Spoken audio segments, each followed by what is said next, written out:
खुलुमबाय। गोजोन फुंबिलिनि गासैबो बड'लेण्ड बुब्लिनि अनसायगिरिफोरखौ बरायग्रोबाय। दिनै 7 जानुवारि मंगलबारनि फान्जामुथिखौ फरायथिनो लादों आं उदांस्रि मुसाहारिया। फान्जामुथिनि गिबियाव दं मेष राशि। माबा मोनसे जाहोननि थाखाय गुबुनजों अपमान खालामजागोन। दुखु दाहाजोंनो साना बारलांगोन। बृष राशि। नोंथाङा रांखावरि आरजिनानै लानो हागोन। बेफार फालांगियाव मुलाम्फा जागोन। मिथुन राशि। नोंथाङा गावनि थांखिसिम सहैनो हागोन। बिमानि सुखु फैगोन। कर्कट राशि। नोंथांनि गथ'आ धोरोमनि बेरेखा हाबा मावगोन। जेंना जेंसि सोमजिगोन। सिंह राशि। मोनखानाय मुवाखौ खोमाना लाफिननांगोन।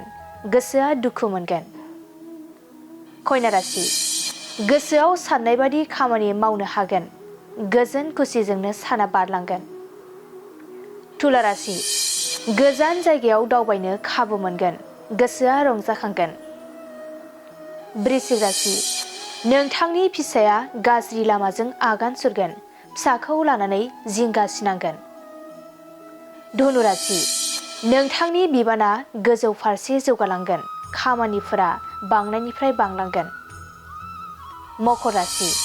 गावनि खामानिखौ मावनो थाखाय गोबां साहसनि गोनांथि जागोन। खामानिफोरखौ मावफुंनो हागोन। कुम्भ राशि।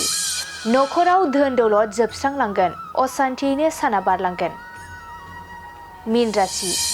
गोजान जायगायाव थांनानै दिदोमै थाहैनो हागोन। गोसोखौ सान्थि मोनगोन।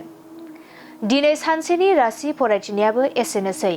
आसा खालामो नोंथांनि दिनैनि साना मोजाङै मोजां थांगोन। बेखौ बड'लेण्ड बुब्लि नखरनिफ्राय मिजिंथिबाय।